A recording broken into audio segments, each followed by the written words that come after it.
Laura! Laura, sandali! Hintayin mo ako! Oh, Diego! Bakit ba? Kanina pa kita hinahanap eh. Saan ka ba nagpunta? Nakikita mo naman siguro, may hawak akong tridente. Siyempre nang huli ng isda sa ilog. Heto oh, ang malalaki ang mga huli ko. Sinuwerte kasi ako ngayon eh. Marami palang mga isdang dalagat mga hito sa ilog na yon. Teka, bakit mo nga pala ako hinahanap? Naku, mamalasin ka ngayon. Kanina ka pa hinahanap ni Mang Lando. Galit na galit. Nakawala raw sa kulungan si Aling Corazon. Naku, Diyos ko! Isinarado ko ng mabuti ang pinto bago ako umalis. Hindi ko na malayang malapit na magdilim dahil nalibang ako sa pangunguhan ng isda. Kaya nga bilisan mo. Mabubugbog ka na naman ni Mang Lando niyan. Tignan mo ang balat mo. Hindi pa rin naghihilom ang ibang pasamo sa katawan. Hindi ka pa rin ba nadadala? Iniiwan mo pa rin si Aling Corazon? Bumakas ang takot sa muka ni Laura nang maalala ang galit ng ama. Palagi kasing nakakawala ang ina sa kulungan para gumala sa gubat. May sakit kasi ito sa pag-iisip, kaya't siya ang palaging napapagalitan kapag napapabayaan niya ito. Tuwing sumasapit kasi ang alas 5 ng hapon, ay doon lamang din nagiging agresibo ang ina para tumakas sa kulungan na yari sa bilog na kahoy. Pero dahil sawang-sawa na siya sa buhay bilang tagapagbantay, kaya kung minsan ay mas ginugusto na lamang niyang iwanan ito habang siya ay nagagawa pa rin ang mga gusto niya. Sa liblib na baryo ng Camarines Sur, naninirahan ang dalaga. Isang babaeng mahusay gumamit ng armas na tridente o salapang, isang uri ng sandata na may 3 uri ng talim sa dulo at ang itsura ay parang isang tinidor. Ayon sa kanyang ama, ay minana pa raw ito sa yumao niyang lolo, kaya magmula noon ay nasanay na si Laura sa paggamit ng tridente. Para kasing ako ang tunay na nakakulong, hindi si nanay. Teka, bakit parang ang bilis namang dumilim? Natural, nasa gubat tayo eh. Saka ako na nga magdadala ng mga hinuli mong isda. Saglit, may naririnig ka ba? Sus, umiral na naman ang pagiging matatakotin mo. Kunwari ka pa, alam ko namang naririnig mo rin. Wala nga, ano ka ba? Parehong napahinto sa paglalakad ang dalawa nang marinig nila ang malakas na alulong ng mga asong ligaw sa gubat. Ano, naniwala ka na? May mga aso sa paligid natin. Delikado pa naman sila kasi matapang at mabangis sila. Bilisan mo na nga lang ang paglalakad. Bigla tuloy nagtaasan ang mga balahibo ko sa katawan eh. Sa paghakbang ni Laura ay naramdaman niya na may kung anong nilalang ang dumaan sa kanilang likuran. Napalingon siya sa madilim na bahagi ng kakahuyan. Hindi sinasadyang napako ang kanyang mga mata sa nilalang na nakatayo sa dulo ng daan na pinanggalingan nila. Nakatayo lang ito na halatang humihingal pa. Humigpit ang kapit niya sa kanyang salapang at pinakiramdaman ang paligid. Huminto na rin si Diego na nararamdaman din na parang may sumusunod sa kanila. At hindi nga sila nagkamali dahil mula sa kakahuyan ay lumabas ang maraming asong gubat. Umaangil at naglalaway habang namumula ang mga matang dahan-dahang humahakbang papalapit sa kanila. Nang muling sulyapan ni Laura ang nilalang na nakatayo kanina sa daan, ay bigla itong nawala. Sandali, Diego. Bakit maraming asong nakaharang sa ating daan? Kakaiba ang kanilang mga itsura at mukhang galit na galit oh. Maging ang kanilang mga pangil nakalabas din. Ang dila nila nakalawit na parang matagal na silang gutom. Na kung tuluyang ilalabas malapit nang sumayad sa lupa. Sko, hindi sila mga normal na hayop, Laura. Naaamoy nila ang malansang isda na nahuli mo sa pangingisda. Ganon din ang tridente na nasa kamay mo at may bahid pa ng dugo. Nakahanda ako sa mangyayari. Hindi ko sila aatrasan. Aso lang sila at tao ako. O ano, nakahanda ka rin ba? Nakahanda para tumakbo! Mga aswang sila, Laura! Takbo na! Nakahanda na sanang lumaban si Laura, pero nahawa siya sa takot na ipinakita ni Diego nang bigla itong magsisisigaw at iwanan siya. Nakataas pa ang dalawang mga kamay habang kumakaripas ng takbo. Sandali! Hintayin mo ako! Halos mabali ang mga halamang nadadaanan ng takbo ng dalawa dahil sa matinding takot. Ni hindi na nga naramdaman ni Laura ang mga paa na lumalapat sa lupa dahil sa bilis ng kanilang pagtakbo. Pero hindi pa man sila nakakalayo ay nilundagan na sila sa unahan ng asong kulay itim. Umangil ito ng parang galit na halimaw habang dahan-dahang humahakbang papalapit sa kanila. Naglalakad, pasalubong at nakangising nakalabas ang mga pangil sa bibig. Napalunok ng laway si Laura dahil hindi isang ordinaryong mga hayop ang nakaharang sa kanilang dinaraanan. Nanginginig ang kanyang mga tuhod habang hindi inaalis ang tingin sa mabagsik na mga hayop. Laura, anong gagawin natin? Sandali, hindi ako makapag-isip eh. Nakakainis. Ano bang klaseng aso yan? Hindi ko alam. Bilisan mo.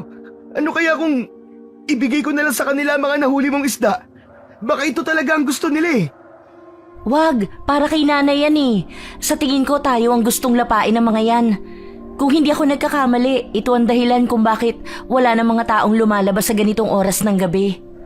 Hindi lang ipinapaalam sa atin ni Kapitan, pero ito ang mga aswang na pumapatay sa mga alaga nating mga hayop. Napahakbang si Laura paatras at dahan-dahang nilingon ang mga asong nasa kanilang likuran. 3 aso na kulay brown ang naglalaway pa na parang nag-aagawan sa kanila. Sa likod natin may nakaabang din. Halos wala na tayong madaanan dahil napapalibutan na tayo ng mga aso. Sa kaliwat kanan meron ding nakaabang. Saan na tayo tatakbo? Hindi na nakapagsalita si Laura nang bigla siyang luksuhin ng kulay brown na aso sa kanyang tiyan. Sa lakas nito ay natumba siya sa damuhan, pero hawak niya pa rin ang tridente at nagawa niyang maihampas ito sa hayop na nasa ibabaw niya. Walang makalapit na aso sa bilis ni Laura sa paggamit ng kanyang armas. Mas lalong nagalit ang mga ligaw na aso at sabay-sabay na umaalulong na parang naghahamon pa ng away. Si Diego naman ay napasiksik sa kanyang tabi. Nanginginig ang kamay habang hawak pa rin ang isda. Hindi na ako magpapaabot ng gabi sa gubat na to. Nakakatakot ang kanila mga itsura. Para silang mga halimaw na matagal nang hindi nakakakain ng karne. Umayos ka nga. Hindi ako natatakot sa kanila. Mas natatakot ako sa galit ng tatay ko kapag natagalan pa tayo sa pangaharang ng mga asong to.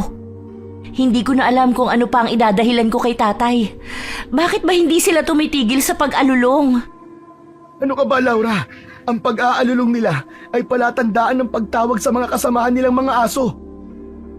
Hindi na hinintay pa ni Laura na sumugod muli ang mga aso. Siya na mismo ang lumapit para ipakitang hindi siya natatakot.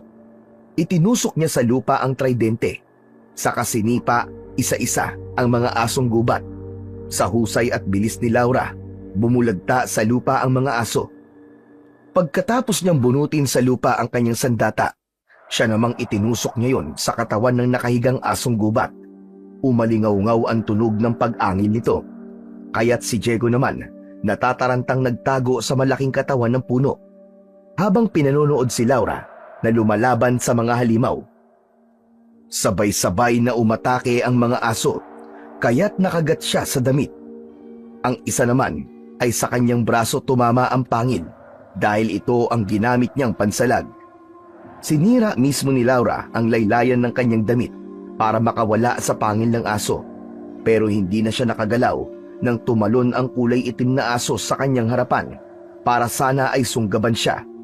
Nagulat na lang si Laura nang salubungin ito ng lukso ng nilalang na una niyang nakita kanina. Laura! Laura, takbo na!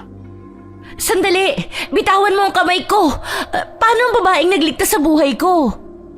Hindi siya tao! Aswang din siya, Laura! Tara na, tumakas na tayo!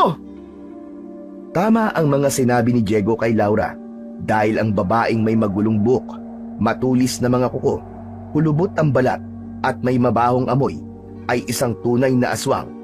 Halos manlaki ang kanyang mga mata nang makita nila ni Diego kung paanong winakwak ng matalas nitong mga kuko ang tiyan ng aso, habang ang mga kamay ay abala sa paghahalongkat ng mga bituka nito sa loob.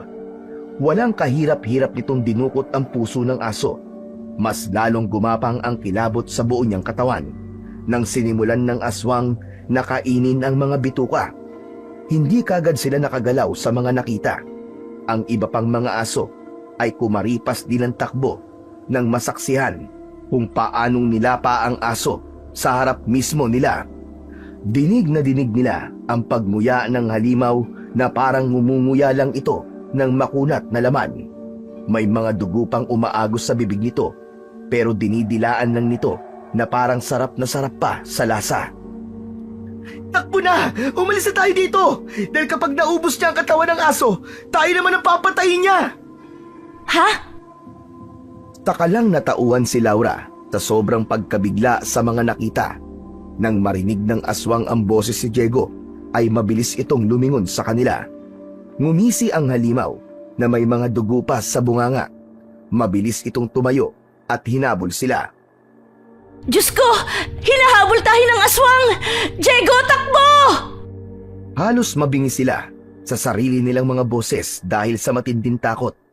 Abala pa sa kanilang pagtakbo ang mabatong daan na nakadagdag pa sa mabagal nilang pagtakas.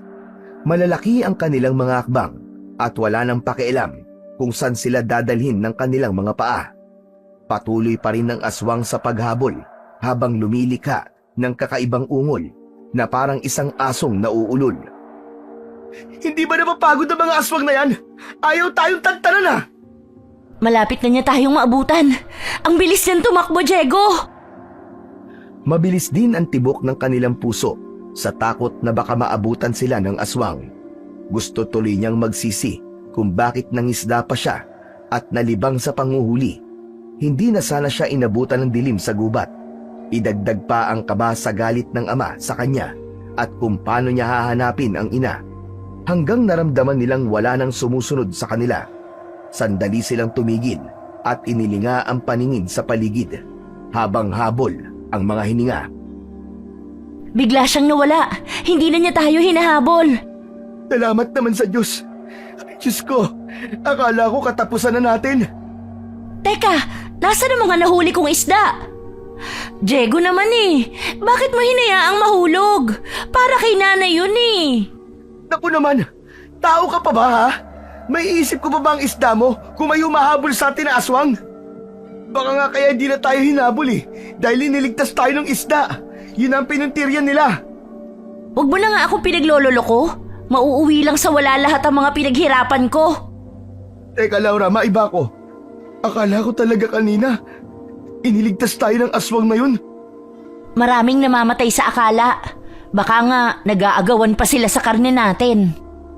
Pasensya na, kung naiwala ko ang mga isda mo, hindi ko sinasadya. Paano na? Wala na ako maidadahilan kay tatay.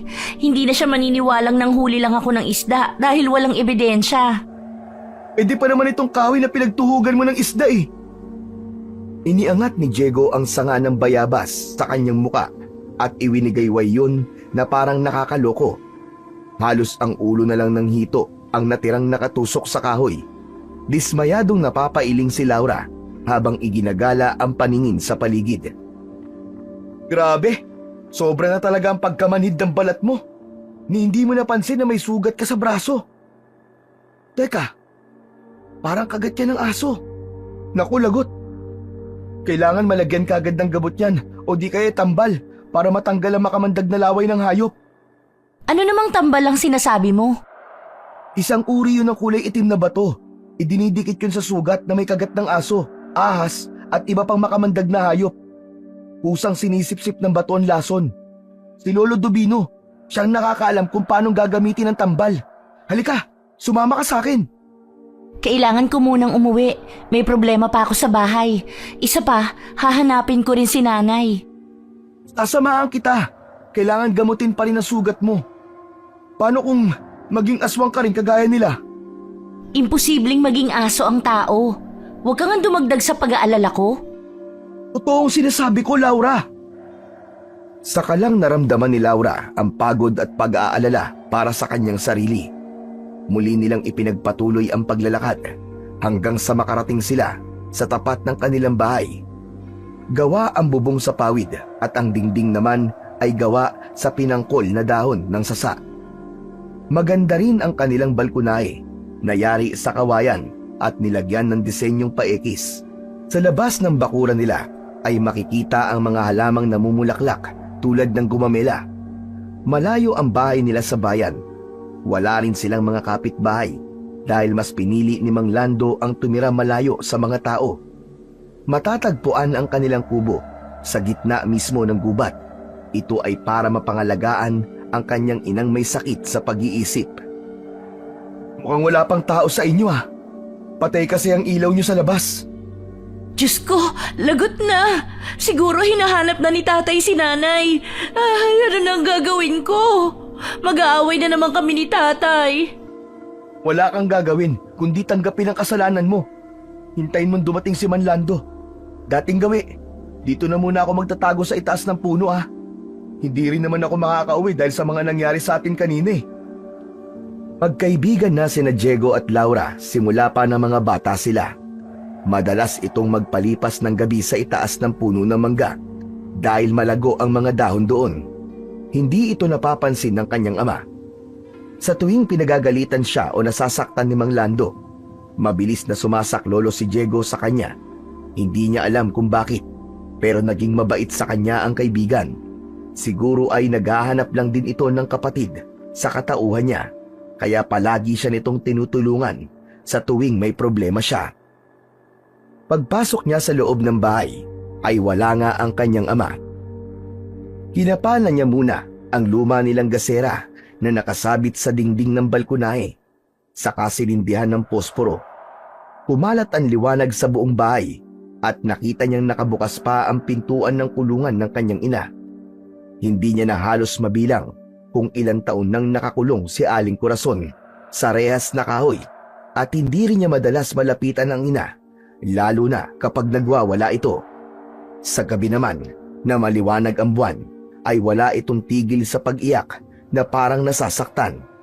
Kapag ganun na ang kilos ng ina ay hindi na siya pinapalabas sa kwarto ng kanyang ama. Sinasabi nito na baka raw makawala ito at masaktan siya, hanggang sa nasanay na lamang siya na ganun ang takbo ng kanyang buhay araw-araw. Pagkasarado niya ng pinto ng kanyang kwarto, bigla naman siyang nakarinig ng kalabog ng pinto sa kanilang kusina. Boses yun ng kanyang ama at inang nagwawala. Dumating na sina tatay. Mabuti na lang at nahanap niya si nanay. Dala ng tuwa ay lalabas na sana si Laura para tignan ang kanyang ina, pero naalala niyang bawal siyang lumabas ng kanyang kwarto kapag gabi na, kaya't pinigilan niya ang kanyang sarili. Pagkalipas ng ilang minuto ay narinig niya ang yabag na mga paa ni Mang Lando papalapit sa pintuan ng kanyang kwarto, kasabay ang malalakas na katok sa pinto. Laura! Laura, buksan mo ang pinto! Mag-uusap tayo! Bubuksan ko na po! Pagkabungad na pagkabungad pa lang ni Laura sa nakabukas na pinto, nang bigla na siyang sinampal ni Mang Lando. Bakas sa mukha nito ang matinding galit, habang nakaduro sa kanyang noo ang hintuturo nito sa kanang kamay. Hindi lang yan ang aabutin mo kapag hindi ka nagpaliwanag ng maayos kung bakit mo iniwang nakabukas ang kulungan ng nanay mo. Isinarado ko pong mabuti ang pinto bago ko umalis. Isang malakas uling sampal ang dumapo sa pisngi ni Laura mula sa palad ni Mang Lando. Gumuhit ang hapdi sa pumutok niyang labi. Umagos ang mainit na likido sa kanyang baba at uminit rin ang kanyang muka. Dala ng matinding gulat ay napaiyak si Laura habang sa punang palad ang namumula niyang pisngi. Magpapaliwanag ka panlintik ka? Paano makakatakas ang iyong ina kung isinara mo mabuti ang pinto? Sumagot ka! Bakit ba sa tuwing nakakawala si nanay, ako na lang palagi ang pinagagalitan ninyo? Dahil ikaw ang nagbabantay. Wala kang pag-aalala sa nanay mo. May sakit siya sa pag-iisip. Paano kung tumawid siya ng tulay at nahulog? Naisip mo ba na baka siya mapahamak ng dahil sa kapabayaan mo? Anong klaseng anak ka? Ako po ba naiisip nyo rin? Simula nang magkaisip ako, pasan ko na ang responsibilidad sa pag-aalaga ng aking ina. Dapat kayo ang nag-aalaga sa kanya dahil kayo ang asawa. Hindi yung ipinapasa ninyo ang obligasyon ninyo sa akin. Ni hindi ko na naranasang maglaro kasama ang ibang mga bata. At ngayong dalaga na ako, heto, nakakulong sa kwarto ko. Nagsisilbi pa ring tagapagbantay sa inutil kong ina. Wag mong pagsasalitaan ng ganyan si Corazon dahil wala kang alam sa naging hirap niya para lang maipanganak ka. Ipinanganak para gawing alilang tagapagbantay ng may sira kong ina? Hindi ko responsibilidad ang aking ina, kaya wag niyo pong ipamumukha sa akin na kailangan kong tumanaw ng utang na loob para bantayan siya. Buong buhay ko, palagi na ako nakakulong. Ni minsan ba, tinanong niyo ko kung ayos lang ako? Hindi, dahil puro si nanay lang ang iniisip ninyo. Hindi mo naiintindihan ang sinasabi mo. Anong hindi ko naiintindihan? Ang mga pananakit ninyo? Isinilang lang ba ako ni nanay para maging miserableng katulad niya? Sumusobra ka na! Kitang-kita ni Laura ang tangkang pagtaas ng kamay ng ama para muli siyang sampalin. Pero nang umagos ang kanyang mga luha sa pisngi, ay napahagulgul ito ng iyak sa harapan niya. Yun ang unang beses na nakita niyang umiyak ng ganun ang kanyang ama. Parang dinudurog ang kanyang puso sa sobrang sakit. Pero kung hindi naman niya sasabihin sa kanyang ama ang lahat ng kanyang sama ng loob, ay lalo lamang siyang mahihirapan. Sa mahabang panahon, pakiramdam niya, pasan niya ang daigdig at umiikot lang ang buhay niya sa pagbabantay sa kanyang ina. Mahal na mahal ko ang iyong ina. Pero pakiramdam ko, ako lang talaga nagmamalasakit sa kanya. Hindi ko kaya mawala siya. Nanay mo siya at hindi mo kailangan tumanaw sa kanya ng utang na loob. Pero ang pagmamahal ng isang anak sa ina, mahirap bang ibigay yon? Hindi ko pa rin naiintindihan kung bakit ganyan kayong mga magulang. Palagi ninyong ipinamumukha sa amin ang obligasyong hindi naman namin kayang ibigay. Si nanay, hindi ko siya pinabayaan. Totoong sinigurado kong nakasarado ang pinto para lang manghuli ng paborito niyang isda. Pero hinarang kami ng mga asong gubat kaya kami natagalan. Natigilan si Mang Lando nang marinig ang mga sinabi ni Laura. Pero mas nagulat sila sa pagsulpot ni Diego sa kanilang pintuan sa balkonahe. Laura, pasensya na nakatulog ako. Kasama mo na naman ang lalaking yan. Ilang beses ko bang sasabihin na iwasan mo siya? Hoy, ikaw lalaki. Akala ko ba nakapag-usap na tayo? Ang sabi ko, layuan mo ang anak ko. Hindi ko po siya lalayuan. Wala po akong nakikitang dahilan para iwasan ko si Laura. Kaibigan ko po si Diego at wala kaming ginagawang masama. Sa ngayon wala pa. Wala akong tiwala sa lalaking yan. Ayoko makikita kitang nakikipag-usap sa kanya. Dahil kung hindi, isusumpa ko. Itatakwil kita. Pati po ba pakikipagkaibigan bawal din? Matagal ko nang kilala si Diego at wala ako nakikitang masama sa ginagawa namin. Humanap ka na lang ng iba. Kahit sino wag lang siya. At kung ipagpipilitan mo katigasan ang ulo mo, ikukulong din kita katulad ng nanay mo. Masyado naman po kayo maigpit sa anak nyo. Natatakot po ba kayo may matuklasan siya? O natatakot kayong mawala ng katulong sa pagbabantay sa asawa nyo? Anong sabi mo? Sa bilis ng pangyayari, ay nasuntok na kagad ni Mang Lando ang nakatayong si Diego. Tinamaan ito ng kamaos sa muka at bumulagta ito sa sahig na yari sa kawayan. Namilipit ito dahil sa sobrang sakit. Tay, bakit niyo sinuntok si Diego? Pati ikaw, tatamaan ka sa akin kapag nahuli pa kita nakikipag-usap sa kanya.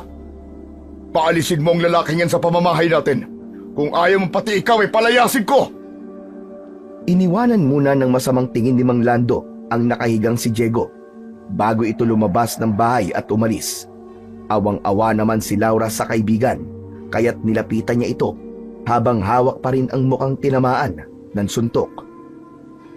Ayos ka lang ba? Bakit kasi nagpakita ka pa rito?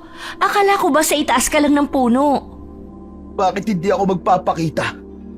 Dinig na dinig ko ang iyak mo na parang kinakatay ka na baboy. Umuwi ka na nga. Baka hinahanap ka na. Mag-aalala si Lolo Dubino kapag hindi ka nakauwi. Inalalayang tumayo ni Laura si Diego, pero natigil sila nang nagmamadaling pumasok ang kanyang ama. Humahangos ito at bakas ang matinding takot sa muka. Isarado niyo mabuti ang mga pinto at bintana. Magmadali kayo! Ho? Bakit po? Bilisan niyo na! Kumilos na kayo! Nandito na sila! Sinong sila, Tay? Ang mga aswang na askad. Bilis! Kapag nakapasok sila, papatayin nila si Corazon! Hindi na nagdalawang isip pa si Laura. Agad nilang isinaraan lahat ng mga butas na pwedeng pasukan ng mga aswang na tinutukoy ng kanyang ama. Bumundol ang kaba sa kanyang dibdib nang mapansin niya ang paggalaw ng kanilang dingding. Umaalingaw-ngaw din ang malakas na pag-alulong ng mga aso na nakadagdag sa kilabot ng kanyang nararamdaman. Umalinsangan din ang paligid at bumaho ang simoy ng hangin. Sumilip siya sa siwang ng dingding kung saan ay nakikita niya ang mga nilalang na nakasagupa nila kanina. Pero may babaeng nakatayo. Mapupula ang mga matang nakasuot ng itim na saya. Labas ang pangid habang nakangisi. Malala ito. Anong klaseng mga nilalang yan? Bakit tayo sinugod ng mga yan? Kung hindi ako nagkakamali, mga aswang na nagsaaso yan. Napakalalaki naman yan. Mas malaki pa sa ordinaryong mga aso. Mahahaba ang balahibo, parang matitigas. Mas mahahaba pa yung tayong-tayong tenga nila. Mahahaba rin ang kanilang dila na kapag lumaylay aabot na sa lupa. Diyos ko, aswang nga sila. Mapupula rin ang kanilang mga mata. Tay, may babaeng nakatayo sa unahan nila. Ano pong nangyayari? Ang babaeng namumuno sa mga asong gubat ay ang aswang na askad. Naamoy nila ang dugo ng kanyang alaga sa bahay natin. Kaya nila kayo nasundan. May dugo po sa armas na tridente ni Laura. Nagamit niya po yung kanina nang atakihin po kami ng mga aso. Kung ganon, ginalit mo sila, Laura. Diyos ko, baka saktan nila si Corazon. Laura, kunin mo ang tridente mo. Ako naman ay itak. Ikaw naman, Diego. Humanap ka ng kahoy na gagamitin mong panlaban sa mga aso. Huwag na huwag ninyong hahayaang makapasok sa bahay natin ang mga yan. Pero hindi ganong katibay ang mga dingding. Madali nilang masisira ang mga dahon ng sasa. Mas lalo lamang nataranta si Mang Lando nang unti-unti nang binubutas ng mga aso sa labas ang kanilang dingding. Asin! Kailangan natin ng asin! Ako na po ang magsasaboy ng asin sa labas. Kukunin ko muna ang aking armas. Pagpasok ni Laura sa kanyang kwarto at kinuha ang tridente na nakasandal sa likod ng pinto, ay nakapasok na rin ang kulay puting aso. Maraming nakadikit na sariwang dugo sa balahibo ng hayop. Bilis, Laura! Pinasok na tayo ng mga halimaw! Kitang-kita ni Laura kung paanong sumunggab ang aso sa kanyang ama at nakagat ito sa braso. Mabuti na lang at nakuha na nito ang itak bago pa ang pag-atake, kaya't nagawa nitong mataga ang hayop. Habang si Diego naman ay walang tigil sa paghambalos sa likod ng asong galit na nakasakmal sa braso ni Mang Lando. Dala ng matinding galit ni Laura, mahigpit niyang hinawakan ang tridente at itinarak yon sa likod ng hayop. Nagkikikisay ito sa sahig na sinundan naman ng taga ni Mang Lando sa leeg. Kailangan makaalis tayo sa bahay na to! Magmadali kayo! Hindi, Tay. Lalaban tayo. Sila ang dapat na matakot sa atin. Pero may sugat kayo, Mang Lando, lalo ka na, Laura. Kailangan humingi tayo ng tulong kay Lolo. Hindi ako hihingi ng tulong sa lolo mo. Dahil pagkatapos ng nangyari ito, lalayuan mo na ang anak ko. Tay! Huwag ka na magtanong kung bakit. Alam ko kung ano makakabuti sa'yo. Nasa gitna sila ng pag-uusap nang biglang nagsalita ang aswang na nasa labas. Ibigay niyo sa akin si Corazon at ang tridenteng hawak ng dalaga. Dahil kung hindi, papatayin ko kayong lahat. Iskang halimaw ka! Wala akong ibibigay sa'yo! Magkakamatayan mo na tayo bago niyo mahawakan ang asawa ko at anak! Lalabas ako! Magpapahabol ako sa kanila para mailigtas kayo! Hindi! Sama-sama tayong mamamatay rito! Paano kung mapahama ka pa sa gagawin mo? Hindi kami natatakot sa'yo!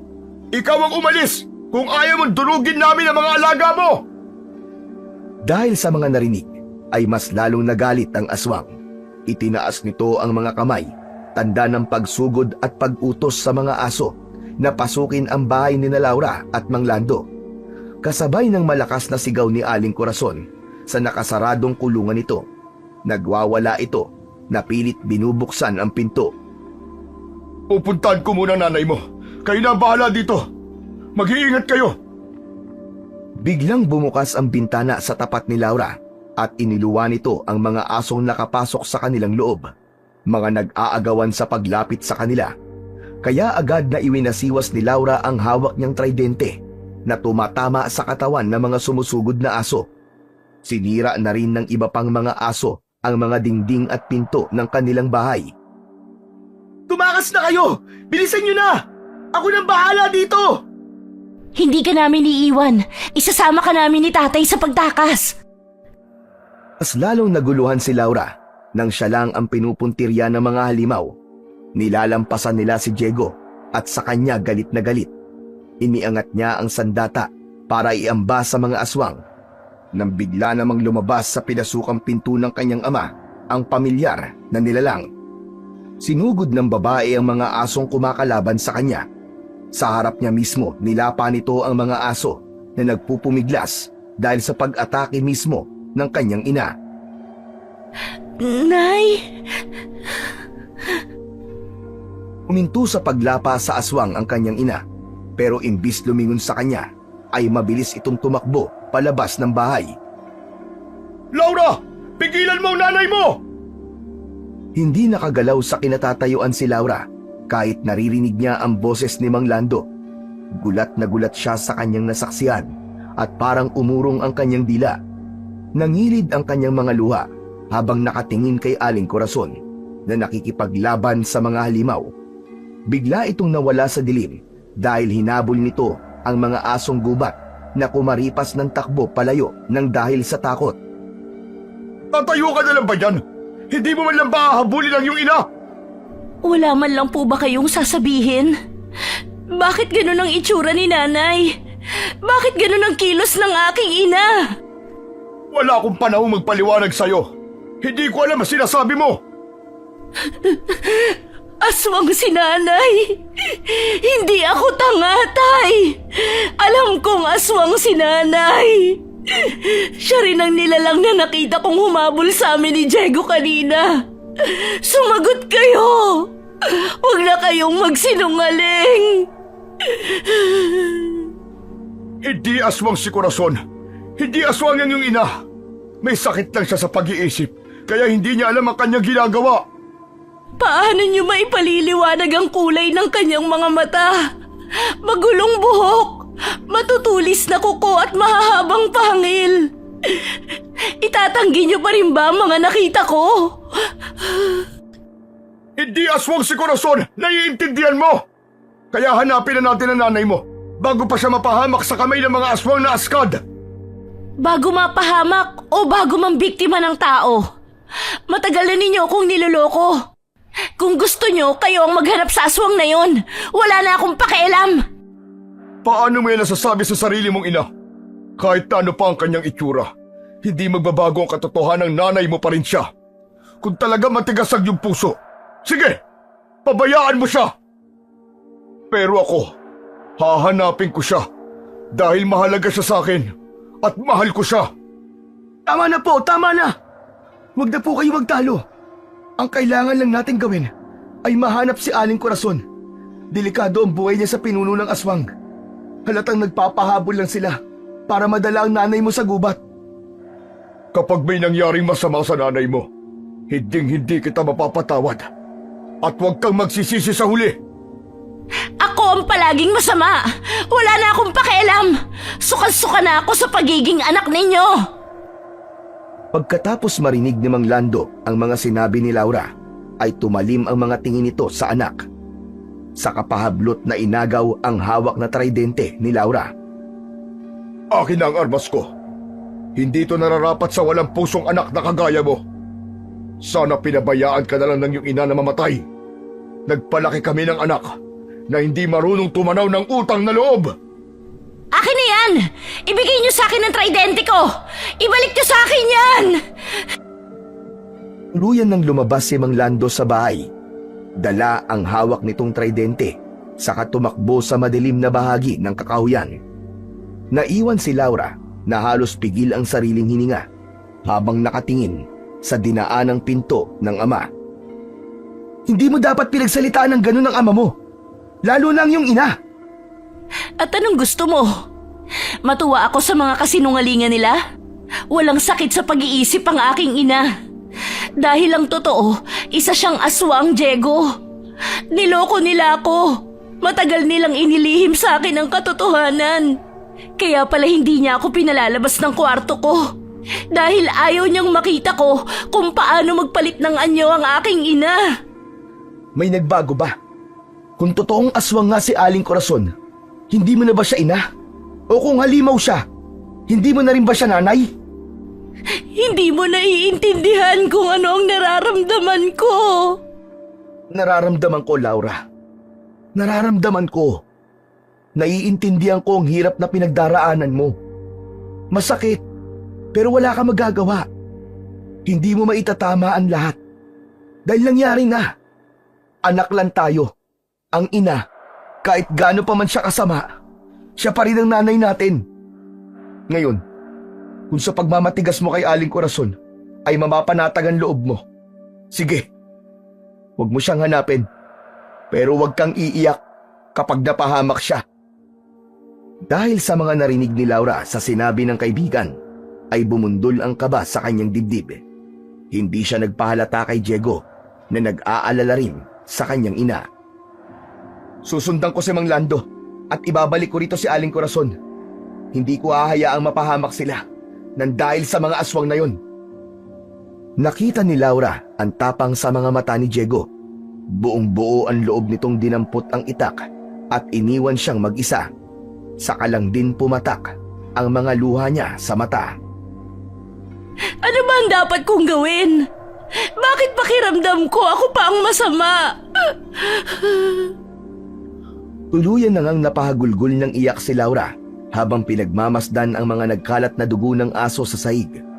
Pinuntahan niya ang kulungan ng kanyang ina na madalas ay sa labas lang siya nakatayo. Ang kanyang ama ang nagpapaligo at nagpapakain dito, samantalang siya ay tagabantay lang.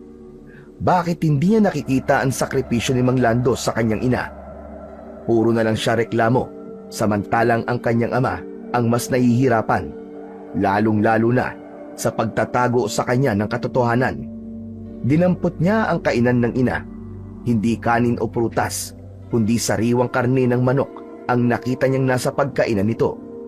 Mas lalo siyang nakaramdam ng awa para sa kanyang ina. Ito pala ang dahilan kung bakit ikinukulong ni tatay si nanay. Dala ng bugso ng damdamin ay napatakbo sa labas ng bahay si Laura para sundan ang kanyang mga magulang. Dahil sa pagmamadali ay wala siyang nadala na kahit na anong sandata na magagamit niya sa paghahanap sa ina. Dala rin ni Mang Lando ang kanyang tridente, pero dahil buo na ang kanyang loob na hanapin ang mga ito at tanungin, ay mabilis siyang tumakbo sa madilim na masukal na kagubatan. Masyadong madilim ang daan. Alam ko dito sila nagpunta. Tinumbok ni Laura ang daan papasok sa kagubatan habang mabilis ang tibok ng kanyang puso at matapang niyang hinarap ang takot sa dilim. Tanging ang tunog lang ng kuliglig ang maririnig niyang ingay sa gubat na napuntahan niya. Pagkaraan ng isang oras na pagtakbo niya sa makipot na daan paakyat ng bundok, ay ipinasya ng magpahinga muna sa malaking ugat na nakausling puno ng akasya. Mataas ito at kapansin-pansin ang mga baging na nakalawit sa katawan nito. Dala ng matinding pagod ay napaupo siya sa malaking baging na nakalawit sa kanyang likuran. Pero hindi pa man siya natatagalan sa pag-upo, ay narinig niya ang pagsinga ng hayop sa kanyang harapan. Talagang matalas ang pang-amoy ng mga halimaw na ito. Akala mo ba matatakot ako? Saka lang naalala ni Laura na wala siyang dalang armas na panglaban sa asong gubat. Mabilis niyang iginala ang kanyang paningin at nakita niya ang putol na baging na nakalawit malapit sa kanyang kaliwang braso. Hinila niya yon ng malakas na halos isang dipa ang haba. Dali-daling pinutol ni Laura ang baging. Hirap na hirap siya dahil makulat yon at matigas. Ipinatong na lang niya muna sa ugat at dali-dali naghanap ng bato para maputol ang baging. Nang maputol niya yon, ay sinimulan niya ng hagupitin ang mga aswang na sumusugod sa kanya. Pinaikutan niya yon sa ere habang nakaharap sa pasugod na aso. Umatras at abante lang ang mga asong gubat habang walang tigil sa pagtahol. Lumapit kayo! Muntik na ninyo kaming mapatay ah! Pero may dalawa pang dumating na puro mga kulay itim na aso. Bakas sa mukha nito ang sabik at pagkatakam sa pagkaing nasa harapan. Hindi na nagdalawang isip si Laura. Umikot siya habang hawak ang baging. Tinamaan ng unang asong dumating at bumagsak ito sa lupa habang umaangil ng dahil sa sakit. Hala, kakaiba naman ang baging na ito. Nang tumama sa katawan ng aso hindi na makabangon at sumusuka pa ng dugo. Habang nakahandusay ang aso sa lupa, ay hinagupit niya ulit ito ng baging. Sa hindi maipaliwanag na dahilan, ay nagkikikisay ito sa kanyang harapan. Bumula ang bibig na parang nalalason. Ang hawak kong baging umiinit. Ano kayang klaseng baging ito? Dahil abala si Laura sa pagtatanong tungkol sa mga nangyayari, sinunggaban siya ng sabay ng dalawang aso. Nakagat siya sa kanyang braso at binti. Pilit pang iwinagwag ng aso ang ulo nito habang nakabaon ang mga ngipin nito sa kanyang balat. Napangiwi siya sa sakit, pero dahil kailangan niyang lumaban sa mga halimaw, mahigpit niyang hinawakan ang baging at hinampas ang ulo nito. Kasunod, ang iba pang mga aso. Magkakasabay na bumulagta ang mga hayop at pinilit niyang tumayo. Dala ng galit ay paulit-ulit pa niyang pinag-ahampas ng baging ang mga nakahandusay na aso. Hanggang lumabas ang dugo sa ilong at mga bibig nito. Sa kanya napansin ang pamilyar na katawan ng tao na tumatakbo papalapit sa kanya. Hanggang narinig niya ang nag-aalalang boses ni Diego. "Laura! Laura!" Nahihilo ako. Tulungan mo ko. Hawakan mo itong baging. Humawa ka sa balikat ko. Naku, malalim ang sugat mo. Kailangan kitang dalhin sa bahay ni Lolo Dubino. Hindi na napaglabanan ni Laura ang hapdi ng mga sugat niya, kaya't bumagsak siya habang nasalo siya ng binata. Kahit nangihina ang kanyang katawan, ay sinigurado niyang hindi mawawala ang armas na ginamit niya kanina. Naramdaman na lang ni Laura ang matigas na katring hinihigaan niya. Maging ang mabahong sunog na goma ay nakatulong sa pagmulat ng kanyang mga mata. Alam niyang may nakatapat sa kanyang ilong, kaya't nalalanghap niya ang matapang na amoy ng goma. Dali-dali siyang bumangon para maiwasan ang mabahong amoy. Pero nagulat siya sa matandang nakaupo sa gilid ng kanyang higaan. Nakangiti ito habang inilalawit sa mukha niya ang umuusok pa rin na goma. Alisin niyo yan! Saka bakit niyo ba ako pinapaamoy ng sunog na goma? Para magising ka. Dinala ka sa akin ni Diego, sugatan. Para kang lumaban sa gera. Ano ka bang napunta sa kuta ng mga ligaw na aso? Hindi ko alam kung paano. Sa kasino po ba kayo? Hindi mo ako kilala. Samantalang ikaw, kilala kita mula ulo hanggang paa. Wala na yatang bukang bibig ang apo ko, kundi ang pangalan mo, Laura. Kung ganon, kayo po pala si Lolo Dubino? Umayos ng upo si Laura, pero nakita niya ang mga puting tali sa sugat niya. Lahat ay may nakadikit na itim na bato na may iba't ibang hugis. Ano po ang mga ito, Lolo? Bakit may bato sa mga sugat ko? Nilagyan ko ng tambalan lahat ng mga sugat mo sa katawan. Kung hindi ako nagkakamali, mga 5 marka mo sa balat. Ganyan kapag masyadong matapang. Hindi ka nag-iisip bago sumugod sa laban. Para saan po ang tambal na ito? Para tanggalin ang pagkalat ng rabis, lason at hawa ng aswang sa laman mo. Nasaan po si Diego? Kailangan ko nang umuwi. Huwag ka munang umalis. Ibinilin ka sa akin ni Diego na wag na muna raw kitang paaalisin. At sabi pa nga matigas daw ang ulo mo. Kaya kung kinakailangan daw na ikulong ka para pigilan ka, ay ikulong daw kita. Umalis kasi siya. May kailangan daw siyang puntahan. Pero kailangan ko na pong umuwi. Tariwa pa mga sugat mo at hindi pa kusang natatanggal ang tambal sa balat mo. Tumayo ang matanda at inilapag ang goma sa maliit na lamesa na may mga nakapatong mga bote. Bigla niyang naalala ang baging na ginamit niya panlaban sa mga umatake sa kanya kagabi. Ang baging po, nadala po ba ni Diego? Naman, duguan ka nga Mas inuna mo pang itabi ang baging kaysa isipin ang kapakanan mo. Pagkatapos ko pong makita ang epekto ng baging sa mga aso, nagulat ako sa naging reaksyon nila. Tinalo pa ang armas kong tridente, samantalang wala namang talim. Napakahusay ng ginamit ko pong baging. Para silang nasasaktan sa bawat hagupit ko sa katawan nila. Ang nakakamangha pa, lumalabas ang dugo sa mga ilong at bibig habang tumitirik pa ang mga mata. Dahil hindi nila kinakaya ang epekto ng mutya ng baging sa katawan nila.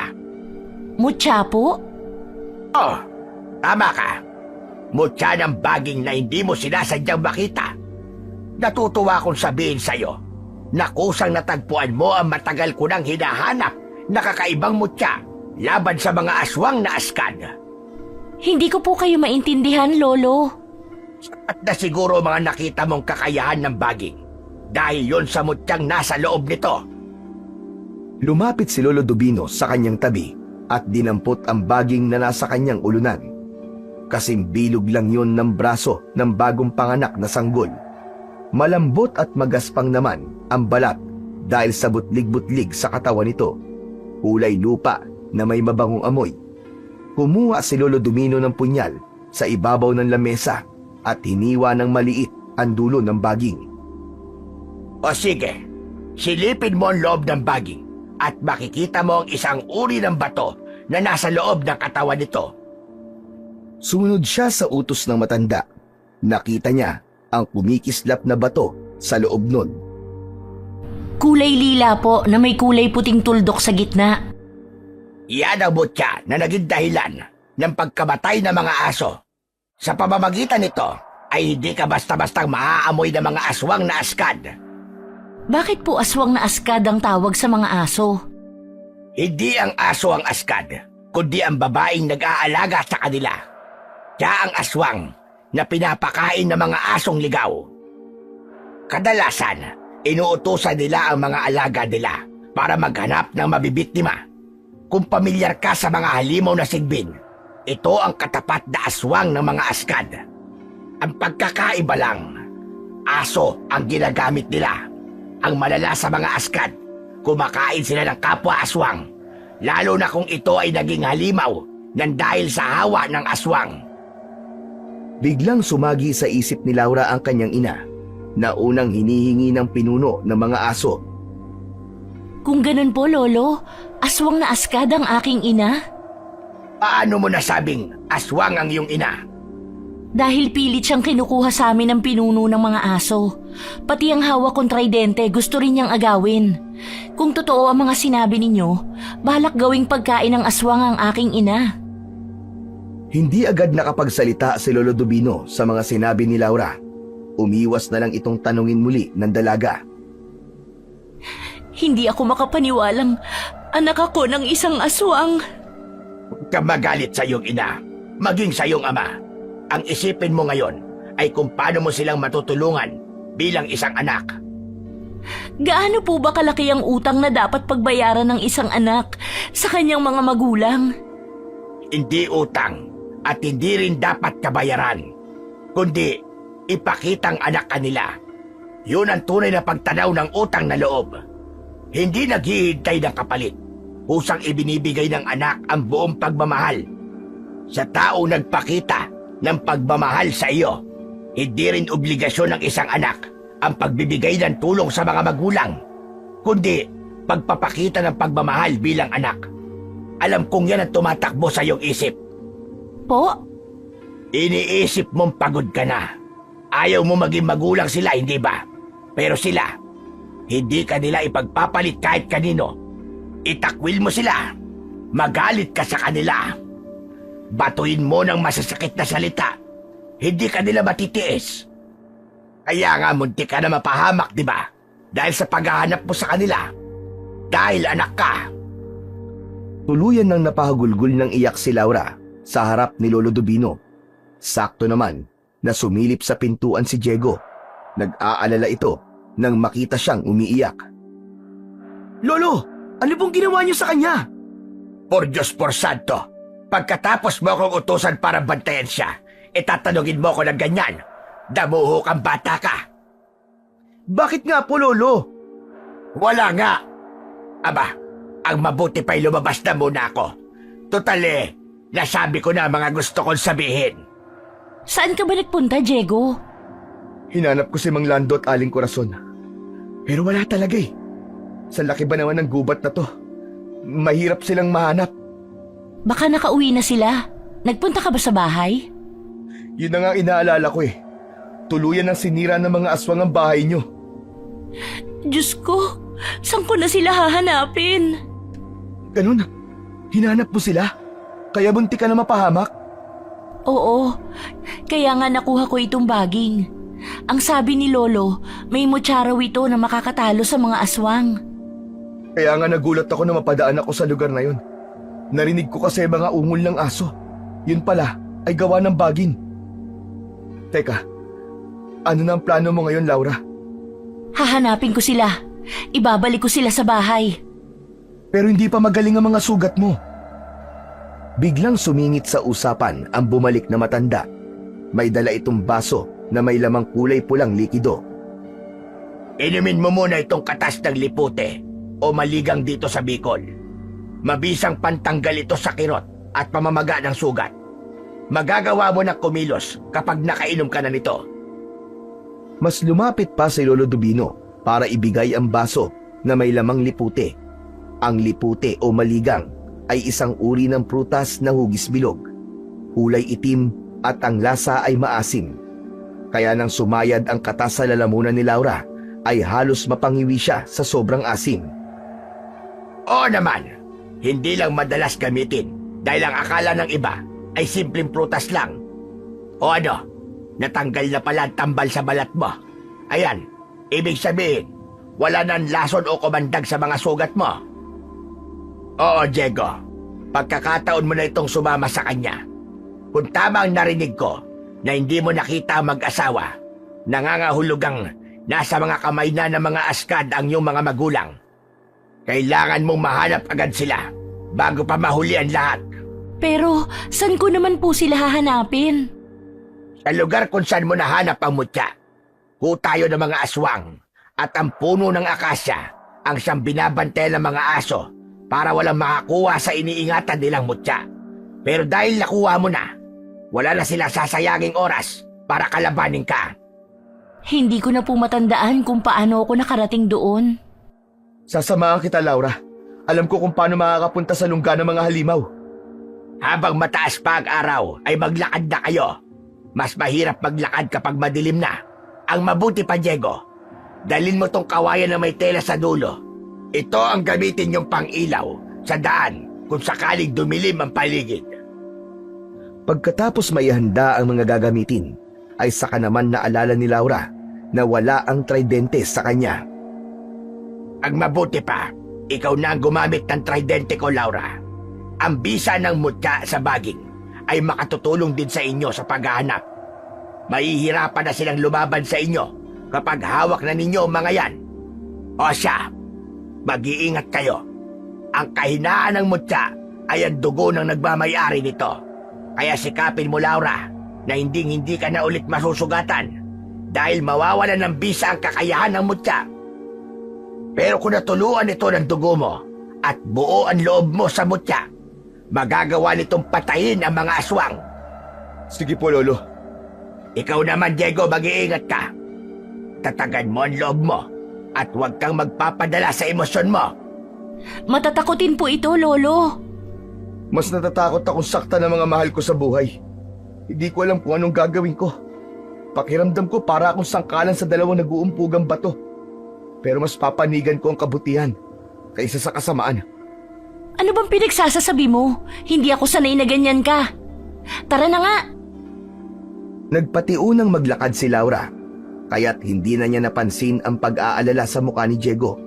Mabibigat ang mga paa na humakbang si Laura, dala ang baging at si Diego naman ang nagdala ng tridente. Habang naglalakad papunta sa kuta ng mga aswang ang dalawa, parang nararamdaman nilang may mga matang nakamasid sa kanila mula sa madilim na kakahuyan. Palinga-linga si Laura sa paligid. Binilisan pa nila ang paglalakad dahil iba na ang kanilang nararamdaman. Kung kailan sila nagmamadali, ay doon pa nila narinig ang mga ingay sa damuhan na para bang may lalabas na mga halimaw na aso. Ganon din ang dating ng mainit na hangin tumatama sa kanilang balat. Pati ang mabahong amoy na parang nabubulok na laman ng hayop. Mainit ang hawak kong baging. Palatandaan na may aswang sa paligid. Mabigat din ang enerhiyang nagtatago sa dilim. Hindi sila makalapit dahil may sikat pa ng araw na tumatago sa malagong dahon ng mga puno. Kapag madilim at mainit ang paligid, anumang oras ay pwede nila tayong atakihin. Kaya hanggat maaari, wag na wag tayong maghihiwalay. Nakiramdam sa paligid si Laura, habang si Diego naman ay walang tigil sa paglinga sa paligid. Halos mabingi sila sa tindi ng kanilang mga kaba sa dibdib. May kalayuan na ang kanilang nilalakad at wala pang kabahayan ang nadadaanan nila. Kaya walang sasaklolo sa kanila kung sakaling may sumugod na mga aso. Lalo pa silang kinabahan nang biglang lumakas ang masangsang na amoy na nalalanghap nila. Para bang nararamdaman din ng mutya ang panganib sa paligid, kaya wala itong tigil sa pag-init sa hawak niyang baging. Maya-maya pa, isa-isa nang naglabasan mula sa kakawyan ang mga naglalakiyang asong matatalim ang tingin. Para silang mga gutom na gutom at handang lumapa. Napaatras sina Laura at Diego nang makita nilang ikinakaskas ng isang aso ang unahang paa. Nagsialulungan ang mga kasama nito at umangil ng nakakakilabot na huni ng isang hayop. Parang marami ngayon ang kalaban natin. Napapalibutan tayo ng mga aso. Dito ka sa unahan at dito naman ako sa ulian. Lalong kinabahan si Laura. Tinanggal na niya ang baging sa kanyang bewang at pinilipit niya ang dulo sa kanyang palad. Binulungan niya ang baging na parang nakikiusap siyang iligtas sila ni Diego. Pagkatapos ay ito ang ginamit niya sa panghagupit sa mababagsik na aso. Kapag sumusugod ang mga hayop ay pinatatamaan niya yon ng baging.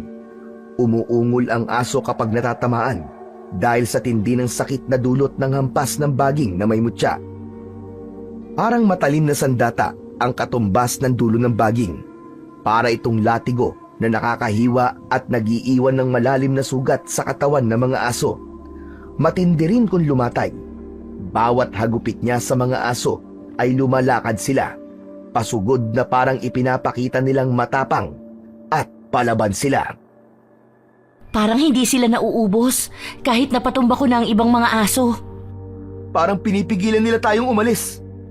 Kailangang maubos natin ang mga asong ito bago magdilim, habang mahina pa sila at walang epekto ang utos ng aswang na askad.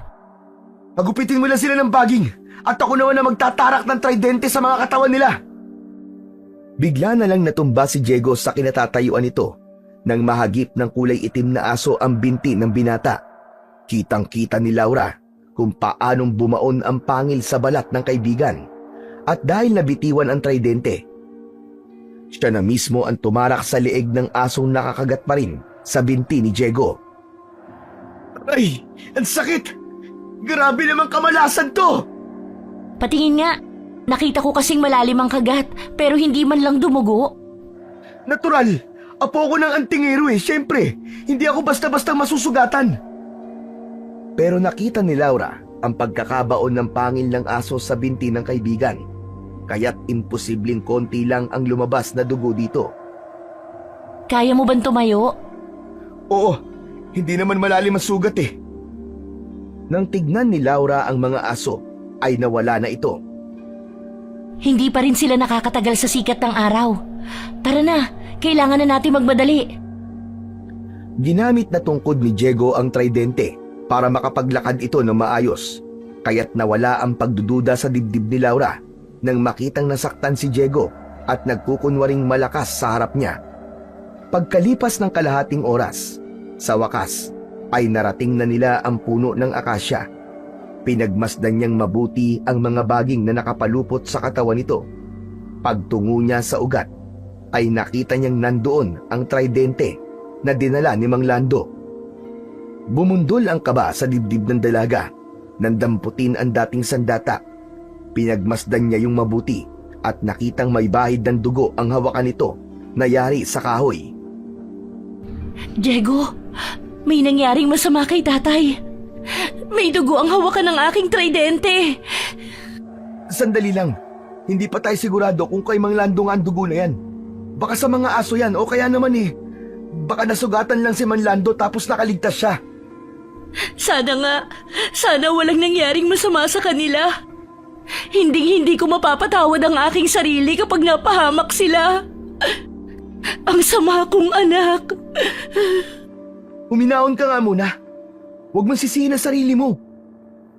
Halos hindi makahinga si Laura sa matinding pag-aalala para sa kanyang mga magulang. Hindi pala niya kayang mawala ang mga ito. Iniisip pa lang niya na napahamak ang ama niya at ina ay para nang sasabog ang dibdib niya sa takot.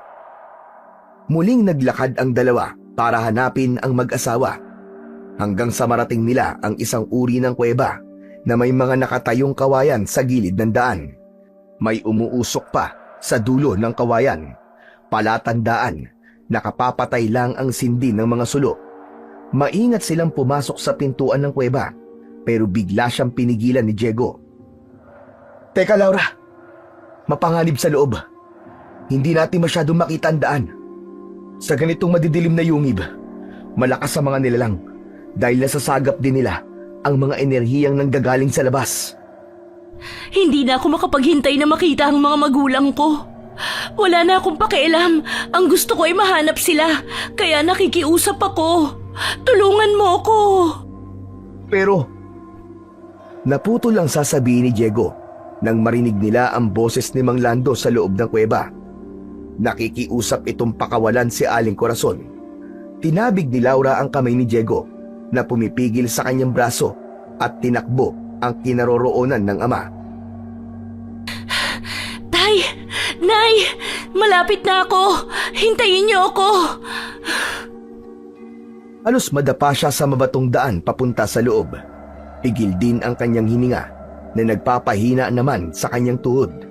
Parang kutsilyong tumutusok sa kanyang puso ang bawat sigaw ni Mang Lando. Sa wakas, narating na nila ang malawak na bahagi ng kuweba.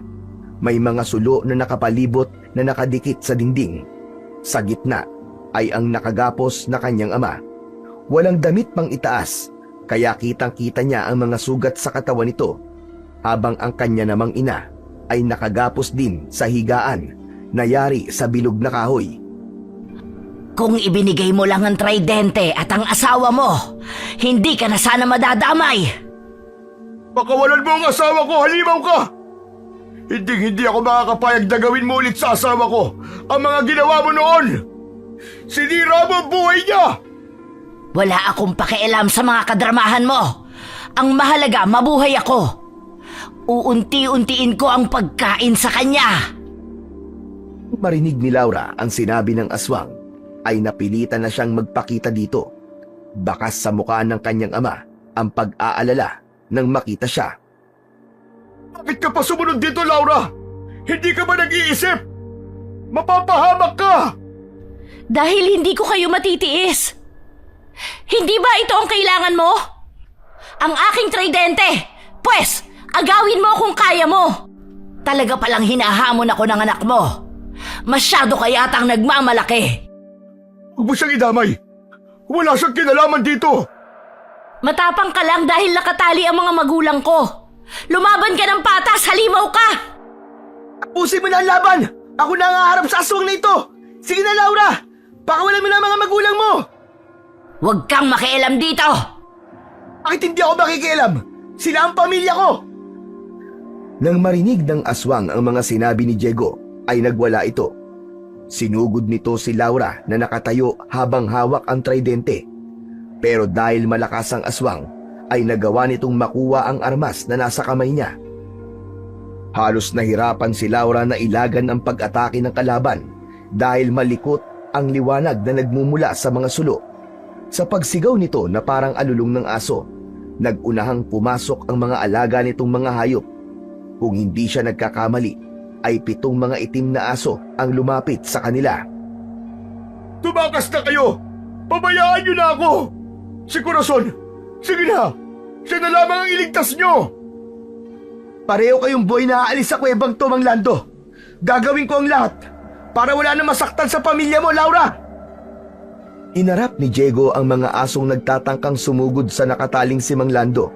Samantalang si Laura naman ay pinigilan ang mga aswang sa paglapit sa kanila. Pero inatake siya ng aswang gamit ang mahahabang mga kuko. Nahagip ang kanyang tiyan at umagos ang dugo. Mas lalo siyang nag-alala nang maalalang hindi pwedeng masugatan ang nagmamay-ari ng mutya.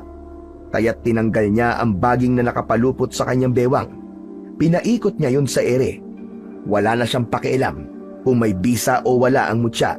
Ang mahalaga ngayon ay may magamit siyang sandata laban sa mga aswang. Sa bawat hagupit niya ay mabilis na nakakailag ang mga aswang. Yan lang ba ang kaya mo? Ni hindi ka man lang umabot sa kalahati ng kakayahan ko! Ipinakita nito sa kanya kung paano kumilos ang halimaw. Sa pagbuka ng bibig nito ay lumabas ang parang lagaring mga ngipin. Imbis na pula, ay nagkulay itim ang mga mata nito habang nagre-reflect yun sa ilaw na nanggagaling sa mga sulo. Ganon din ang mahaba at manipis nitong dila na halos umabot hanggang sa tenga nito. Umalingaw-ngaw ang nakakabinging boses ng aswang na halos sumakit ang tenga nila. Sinamantala niya ang pagkakataon. Ubod lakas niyang hinagupit ang mukha nito ng baging. Kitang-kita ng kanyang mga mata kung paanong bumakas ang sugat sa mukha nito. Nag-iwan yun ng marka na lalong nagpalakas sa sigaw nito. May bisa ang mutya kahit nasugatan ako. Mas lumiksi ang kilos ni Laura at hinagupit pa ang mga alaga nitong aso. Sa bawat tamaan ng kanyang baging ay natatarantang nagwawala ang mga aso dahil sa sakit. Kapag nakakaiwas sa pag-atake niya, ay nagmamadaling tumatakas ang mga yon. Hinabol niya at hindi niya yun tinigilan hanggat hindi yun bumabagsak sa lupa. Anong nangyayari? Bakit ganyan ang reaksyon ng mga alaga ko sa baging na hawak mo? Nakuha na niya mo siyang tatapos sa pambibiktima mo. Katapusan na ng pagiging halimaw mo. Talagang sumama ka sa kanila para ipakita ang pagtalikod sa akin. Wala ka ring ipinagkaiba sa kanila. Masyado ka ring masamang anak. Wala kang kwenta. Sana pinatay na lang kita. Sana nga. Dahil hindi ko gugustuhin maging anak ng isang aswang na pumapatay sa mga tao. Magsama-sama kayo. Papatayin ko kayong lahat. Hindi mangyayari yon. Hindi ka magtatagumpay. Diego, anong pinag-uusapan ninyo? Hindi ko kayo maintindihan. Sa pagkakataong yun, ay sumingit na sa kanilang usapan ang nakataling si Mang Lando. Mag-ina sila. Isang aswang si Diego. Kaya't pilit kitang pinalalayo sa kanya. Dahil anak siya ng babaeng kalaban mo ngayon. Si Iska na ina ni Diego. Ang nanakit sa iyong ina. Totoo ba ang sinasabi ni tatay? Diego, sumagot ka! Katulad mo, anak din ako ng aswang. Wala akong inang masamang aswang. Tatanggapin ko kung halimaw siya. Basta't hindi siya nananakit ng tao. Yun ang katotohanan kung bakit palihim akong tumutulong sa'yo. Maniwala ka. Kakampi niyo ako. Dala ng matinding galit ni Laura ay hinagupit niya si Diego ng hawak niyang baging habang nangingilid ang kanyang mga luha na pilit itong pinapalo. Pero nang maalala niya ang kabutihan ng kaibigan sa kanya, napahagulgulo siya ng iyak at napayuko. Sinamantala naman ng aswang ang pagkakataon na yon at sinugod si Laura. Pero dahil sa mutya na nasa kanya, Hindi ito nagtagumpay. Ginawa din lahat ni Diego para pakawalan sa pagkakagapos si Mang Lando at Aling Corazon. Pilit tinatanggal niya ang bibig ng aswang sa kanyang braso nang bigla itong sinakmal sa leeg ng nakawalang si Aling Corazon. Sa harap mismo ni Diego at Laura, nilapa ng galit na ina niya ang nanay ni Diego. Halos wakwakin ito ang tiyan ng aswang na askad, pero natigilan ito sa ginagawa ng mapaluhod at humagulgol ng iyak si Diego. Bagay na lalong nagpadurog sa puso ni Laura. Tama na po! Tama na po, Aling Corazon! Nanay ko pa rin ang aswang na pinapatay niyo. Alam ko naiintindihan niyo po ako. Patawarin niyo na po nanay ko, Aling Corazon. Gusto ko siyang makasama. Kahit ilang minuto lang sa buhay niya. Pakiusap po. Diego! Pero itinuloy pa rin ni Aling Corazon ang pagpatay sa ina ni Diego. Kaya't napilitan si Laura na hagupitin ng hawak niyang baging ang sarili niyang ina. Tama na! Itigil mo na ito, Nay! Kahit anong gawin ninyo, mga halimaw pa rin kayo na kumakain ng karne ng mga tao. Mga wala kayong puso. Ano pa pong pinagkaiba ninyo sa aswang na pinatay ninyo ngayon? Huwag! Huwag mo saktan ang nanay mo! Huwag mo siyang pagsalitaan ng ganyan! Wala akong ina na halimaw! Pinatay niya ang nanay ni Diego! Ay wala nang ibang paraan, Laura! Wala nang ibang paraan! Meron, Tay! Pero sinira ni nanay ang maliit na pag-asa para sa ina ni Diego! Alam mo ba kung bakit naging halimaw ang nanay mo? Alam ni Diego sa una pa lang na aswang ang nanay niya. Pero ipinakita niyang mahal niya ito kahit ano pang klase ng pagkatao ang nanay niya. Pero si Corazon, alam mo ba kung bakit siya nagkaganyan? Wala akong pakialam! Pagbali-baliktarin man ang mundo, aswang pa rin siya! Kaganyan siya dahil sa pagprotekta sa'yo. Ikaw ang taong papatay ni Iska, ang aswang na askad. Pero imbis na ikaw, iniharang niya ang katawan niya para sa'yo, anak. Kaya siyang nahawa sa pagiging aswang. Ipinakita lang niya kung gaano kanya kamahal kahit buhay niya ang magiging kapalit. Pagkatapos ay ano, ikaw mismo ang pumapatay sa kanya. Tay, hindi totoo yan! Sabihin mo! Yan ang sakripisyo ng iyong ina para sa'yo, Laura. Na hindi mo makita dahil puro sarili mo lang ang iniisip mo. Kitang-kita ko kung gaano siya nahihirapan sa tuwing inaatake siya ng pagkagutom.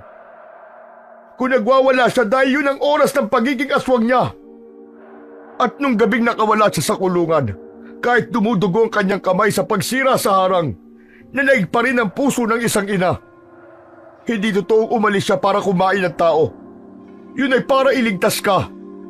Alam niyang nasa panganib ka, anak. Naramdaman niya ito. Biglang naalala ni Laura ang naiwang manok sa kulungan ng ina. Kung may pagkain ito, bakit nga ba ito lumabas?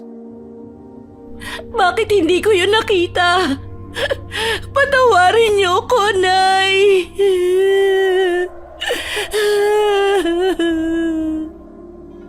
Sa halip na tumigil si Aling Corazon, sinugod nito ang umiiyak na si Laura.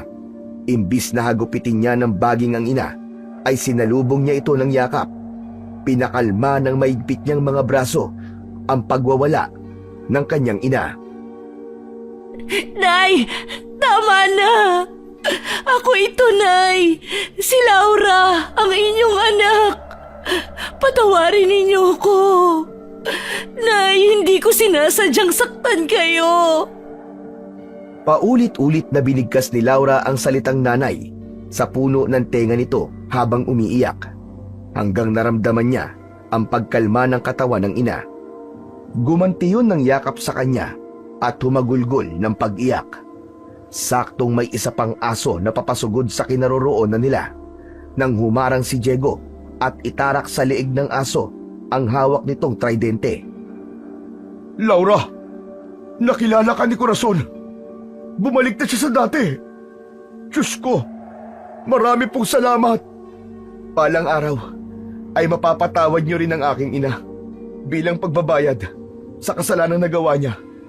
Tutulungan ko si Lolo na mapagaling ang nanay mo, Laura. Patawarin niyo ako kung di kagad ako nagsabi ng totoo.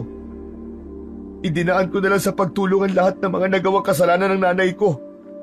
Huwag kang mag-alala, hindi ako galit sa'yo. Ang mahalaga ngayon, alam natin kung gaano kahalaga ang magulang o ina na hindi kayang tumbasan ng kahit na anong yaman dito sa mundo. Alam ko, dahil kahit halimaw ang aking ina, mas pinili niyang lumayo para hindi ako masaktan. Ibinigay niya ako kay Lolo Dubino para mapigilan ang pagiging aswang ko. Nangibabaw pa rin ang pagiging ina niya sa akin. Kaya pala nang masugatan ka, bahagya lamang dumugo dahil may dugo kang askad. Tara na, Laura. Kailangan na nating umalis dito. Kusang iniabot ni Aling Corazon ang dalawang braso kay Laura habang ingininguso ang baging na hawak niya. Inuutusan kanyang igapos ang kanyang mga kamay dahil hindi niya mapipigilan ang kanyang sarili. Mahal ka namin, anak. Yan ang totoo kung bakit kami nagkakaganito sa iyo. Patawarin mo rin ako sa maling pagtrato ko sa iyo. Sige na, igapos mo na ang iyong ina. Hindi na po kailangan, Tay. Hindi po hayop si nanay at hindi isang halimaw. Siya ang nanay ko. Mahal na mahal ko kayo. Patawarin niyo rin ako sa mga nagawa kong kasalanan. Naging bulag ako sa mga sakripisyo ninyo sa akin. Sana hindi pa huli para itama ang mga nagawa kong pagkakamali. Masayang naglakad ang apat sa paglabas sa pintuan ng kuweba. Nagulat pa sila nang makita nila si Lolo Dubino sa labas. Niyakap nito ang humahagulgol na si Diego. Nagawa mo, Apo. Binabati kita. Pumanig ka sa kabutihan at yun ang masayang tagumpay ko. Para sa pagsisikap kong hindi ka maging isang ganap na aswang. Wala na po si nanay, Lolo. Namatay po siya nang hindi ko man lang nakausap ng maayos. Nagpadala po ako sa galit. Makakalimutan mo rin, Apo. Ang mahalaga ay ginawa mo kung ano ang tama.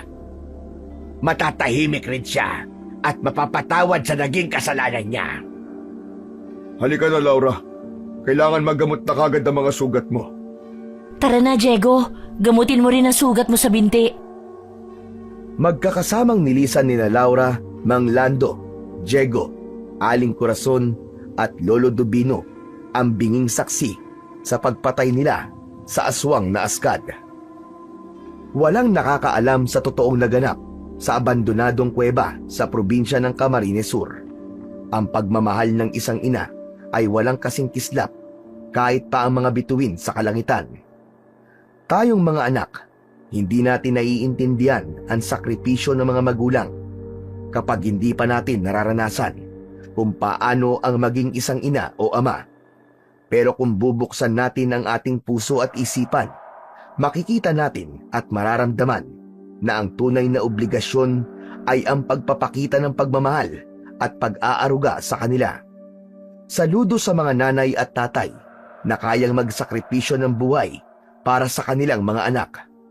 At anak na kayang magmahal sa magulang nang walang hinihintay na kapalit.